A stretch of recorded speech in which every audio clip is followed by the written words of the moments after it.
So basically guys, সিলেটে আমরা যারা আছি, তো আমাদের হচ্ছে সিলেট ডিসেটের বেশি টাইম লাইন থাকে। এই টাইম লাইনটা সম্পর্কে আমাদের একটু জানা উচিত অনেক বেশি। একটু মনোযোগ দিয়ে শুনি আমরা ডিসেটের টাইম লাইন গুলো কি কি, এবং একটু যদি আমাদেরকে একই সাথে এটাও বলতে পারতেন যে ডিসেম্বরের যে ডিসেটটা ঠিক আছে সবচেয়ে বেশি গুরুত্বপূর্ণ আমরা ধরি, তো ডিসেটের টাইম লাইনটা আমাদের কেন ফলো করা অনেক বেশি গুরুত্বপূর্ণ, এবং ডিসেটের হচ্ছে ডিসেম্বরের ডেডলাইনটাও কেন অনেক বেশি গুরুত্বপূর্ণ। এবং প্লিজ একটু আমরা মনোযোগ দিয়ে শুনি, খুবই গুরুত্বপূর্ণ এটা, সে ব্যাপারে যদি আরিয়ান ভাই কিছু বলতেন। আচ্ছা, সো নেক্সট ডিসেট মান্থ, সো স্যাট 7-8টা মাসে, একটা মাসে একবারই হয়। আমি বলি এই বছরে আর কোন কোন মাসে স্যাট হবে। সো মেতে স্যাট হবে, জুনে স্যাট হবে, then August, September, October, November, December, প্রত্যেকটা মাসেই স্যাট হবে।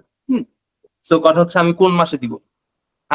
এই জায়গায় আব্দুল্লাহ ভাইকে একটু কারেক্ট করতে চাই, ডিসেম্বরের স্যাটটা আমাদের হাইলি ইগনোর করা উচিত। কেন? সো এইটার জন্য আমাদের অ্যাপ্লিকেশন প্রসেসটা হালকা বুঝতে হবে। হ্যাঁ, অ্যাপ্লিকেশনে মেইনলি দুইটা টাইম। একটা হচ্ছে তোমার নভেম্বরের 1 তারিখ, যখন আমরা আর্লি অ্যাকশন বা আর্লি ডিসিশন 1 করব। এটা ধরো আর্লি অ্যাপ্লিকেশন, এটা আমরা ED1 একটা ভার্সিটি করতে পারবো, এন্ড আর্লি অ্যাকশন হাতে গোনা কয়েকটা ভার্সিটি অফার করে। এন্ড তারপরে যেটা আছে সেটা হচ্ছে জানুয়ারির 1-এর ডেডলাইন, এটা হচ্ছে রেগুলার ডিসিশন। এই জায়গায় যত ইচ্ছা তত ভার্সিটি অ্যাপ্লাই করতে পারবো। সো কথা হচ্ছে আমি যদি লেটস সে অক্টোবর, নভেম্বর, ডিসেম্বরে দিচ্ছি, আমার স্যাট স্কোরটা কিন্তু তখনও কাউন্ট হবে। কিন্তু সমস্যা হচ্ছে অ্যাপ্লিকেশন প্রসেসে কিন্তু শুধু স্যাট নাই, তোমার ক্লাস 9, 10, 11, 12 সবকিছু ট্রান্সক্রিপ্ট কালেক্ট করতে হবে। সো স্কুল কলেজে অনেক দৌড়াদৌড়ি, তোমার 3টা অ্যাটলিস্ট টিচার থেকে লেটার অফ রেকমেন্ডেশন লাগবে। তো তাদের সাইন নেওয়া, এলওআর লেখা, এটা কিন্তু কাইন্ড অফ তোমারই লিখতে হবে ওপেন ট্রুথ, বিকজ কোনো টিচারই লিখে দিচ্ছে না বাংলাদেশে, aside for NDC college teachers বা DRMC টিচার গুলো। সো তোমার নিজেরই লেখা লাগতেছে। তারপর সাপ্লিমেন্টাল এসে আছে, তোমার কমন অ্যাপ বুঝাইতে হবে, ECA সাজাইতে হবে, কোভিড এসে, এডিশনাল সেকশন, অনেক কাজ। সো তুমি যদি অক্টোবরের মাঝামাঝি, ঠিক আছে, ধরো অক্টোবরের 17 তারিখ, হ্যাঁ, তুমি নভেম্বরের 2 তারিখ স্যাট দিবা। সো এখন তুমি কি স্যাট প্রেপ নিবা, কমন অ্যাপ ফোকাস দিবা, ECA গোছাবা, এসে লিখবা, কয়টা করবা? এটা কিন্তু তোমার মাথা ফ্রিজ হয়ে যাবে। হ্যাঁ, তখনও এস করা পসিবল, স্যাট পারা পসিবল, বাট এটা অনেক বেশি প্রেশার। সো আমাদের উচিত আমরা স্যাটটা হাইয়েস্ট চেষ্টা করবো সেপ্টেম্বরের মধ্যে ক্লিয়ার করে রাখা। সো আমার আগস্ট থেকে অ্যাপ্লিকেশন শুরু হয়। সো আমি লেটসে আগস্টে যদি ক্লিয়ার করি আরো ভালো, আগস্টে ক্লিয়ার করে ফেললে এখন থেকে প্রেপ নিয়ে, তখন আমরা কি কি থাকবে, সেপ্টেম্বর, অক্টোবর 2 মাস পাবো আর্লি অ্যাপ্লিকেশনের জন্য। তো ওই 2 মাসে ধরো আমি এসে লিখলাম, আমি ট্রান্সক্রিপ্ট কালেক্ট করলাম, আমি তখন বাকি সব কাজগুলা করে ফেললাম। হ্যাঁ, এন্ড তারপর ওই যে তোমার ডিসিশনস আসে ডিসেম্বরের দিকে। সো ধরো আল্লাহ না করুক আমরা যদি রিজেক্ট খাই, তখন আমি ওই রিজেকশন থেকে আমার কি কি ভুল ওগুলা শুধরাই আমি আবার রেগুলার ডিসিশনে অ্যাপ্লাই করবো। সো তখন আমার যদি স্যাটটা ক্লিয়ার থাকে, আমার কিন্তু মাথায় এটা থাকবে না যে ভাই আমার স্যাটও পড়া লাগবে, স্যাটও আমার নাই। সো এর জন্য আমাদের উচিত আগস্ট বা সেপ্টেম্বরের মধ্যে স্যাটটা ক্লিয়ার করে রাখা।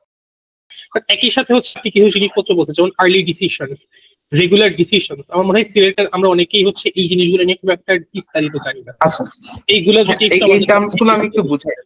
Alright, definitely. So early decision কি, ঠিক আছে, USA application process first of all খুবই ফ্রাস্ট্রেটিং, খুবই বিরক্ত।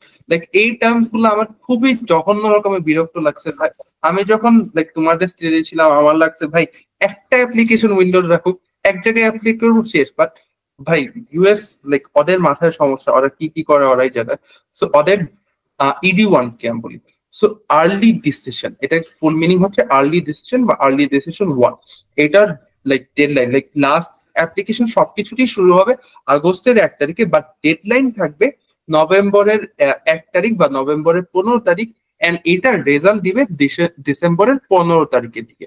সো আর্লি ডিসিশন 1টা এটা বাইন্ডিং, ঠিক আছে, তুমি আর্লি ডিসিশন একটা ভার্সিটিতেই করতে পারবা, এন্ড ওরা যদি তোমাকে একসেপ্ট করে তাহলে তোমার ওই জায়গায় যাইতেই হবে, বুঝছো, যাইতেই হবে। কিন্তু এই জায়গায় একটা ট্রিক হচ্ছে যে আর্লি ডিসিশনে স্কলারশিপ অনেক বেশি থাকে, প্লাস আর্লি ডিসিশনে কলেজে স্কুল স্টুডেন্ট নেয়ও বেশি। ধরো নর্মালি অ্যাকসেপ্টেন্স রেট 5%, আর্লি ডিসিশনে দেখা যাচ্ছে সেটা 12%, 18%, 20%, এরকম অনেক বেড়ে যাচ্ছে। সো আর্লি ডিসিশনে স্কলারশিপও বেশি থাকে, প্লাস তোমার হচ্ছে ইটাও বেশি থাকে, অ্যাকসেপ্টেন্স রেটও বেশি থাকে। আর্লি অ্যাকশন কি, আর্লি অ্যাকশনও সেম, তোমার লাইক সেম ডেডলাইন সেম তারিখে রেজাল্ট আসে, বাট এটা তুমি যত ভার্সিটিতে ইচ্ছা তত ভার্সিটিতেই করতে পারবা। এই জায়গায় এমন কিছুই না যে হচ্ছে তোমার লাইক তোমাকে একসেপ্ট করলে যাইতেই হবে, এটা জাস্ট আগে অ্যাপ্লাই করবা, আগে ডিসিশন এসে পড়বে, এইটুকু। হ্যাঁ, হালকা একটু চান্স বেশি, লাইক একসেপ্টেন্স চান্স রেট হালকা একটু বেশি থাকে, স্কলারশিপ হালকা একটু বেশি থাকে যেহেতু আর্লি অ্যাপ্লাই করতেছো, বাট তাছাড়া মেজর কোনো লাইক অ্যাডভান্টেজ নেই। হ্যাঁ, আরো একটা জিনিস, আর্লি অ্যাকশন হাতে গোনা কয়েকটা ইউনিভার্সিটি অফার করে।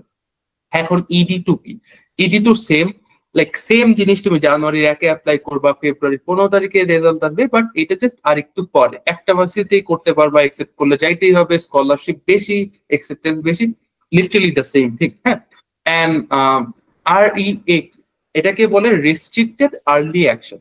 সো REA নিয়ে ম্যাক্সিমাম আমাদের প্যারা খাইতে হবে না, বিকজ এটা শুধু টপ এলিট কলেজেস অফার করে, লাইক MIT REA আছে, ওদের কোনো ইডি দেয়, হার্ভার্ডের REA আছে। সো এইটা হচ্ছে তুমি একটা ভার্সিটিতে অ্যাপ্লাই করতে পারবা, আর কোন জায়গায় আর্লি অ্যাকশন, ঠিক আছে, এটা করতে পারবা না, শুধু ওই জায়গায় করতে পারবা, এন্ড একসেপ্ট হইলে তোমার লাইক যাইতেও পারো, নাও চাইতে পারো, নন বাইন্ডিং।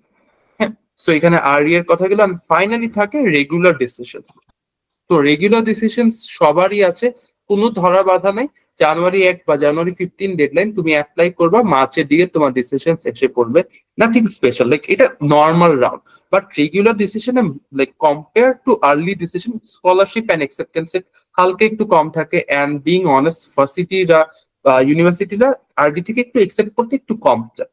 সো এইটাই মেন তোমার হচ্ছে অ্যাপ্লিকেশন রাউন্ড। শুধু একটা বাকি থাকে, এটা হচ্ছে রোলিং অ্যাডমিশনস।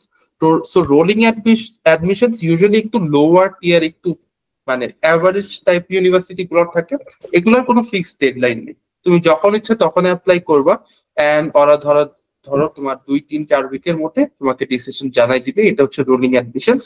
আর রোলিং অ্যাডমিশনস এর ক্ষেত্রে আমাদের ওই নভেম্বর ডিসেম্বরের মধ্যেই চেষ্টা করতে হবে অ্যাপ্লাই করার, কারণ ওদের স্কলারশিপ ডেডলাইন আবার চলে যায়, ঠিক আছে, স্কলারশিপ ডেডলাইন আবার নভেম্বর ডিসেম্বরেই। সো এইটা হচ্ছে ইউএস এর টাইমলাইন। আচ্ছা, থ্যাঙ্কস ভাই, like it was an important insight যে হচ্ছে ইউএস এর পুরো অ্যাডমিশনের টাইমলাইনটা এখানে পুরোপুরি দেওয়া আছে। তোমরা চাইলে একটু ফলো করতে পারো যে কখন কমন অ্যাপের অ্যাপ্লিকেশনটা শুরু হয়। নভেম্বর 1 বা নভেম্বর 15 তারিখ হচ্ছে আর্লি ডিসিশন 1 এর ডেডলাইন। এরপরে হচ্ছে আর্লি ডিসিশন 2 এর ডেডলাইন হচ্ছে জানুয়ারির 1 তারিখ। আবার প্রত্যেকটা রেগুলার ডিসিশনের অ্যাপ্লিকেশনের যে ডেডলাইনটা আমরা বলি সেটা হচ্ছে আসলে কমন অ্যাপেরই হচ্ছে অ্যাপ্লিকেশনটা সাবমিট করার যে ডেডলাইন। তো এটাই আর কি, কমন অ্যাপ হচ্ছে যেখানে হচ্ছে আমরা আমাদের পুরো প্রোফাইলটা আর কি সাবমিট করি আমেরিকার সব ধরনের কলেজে। তো এটাই আর কি।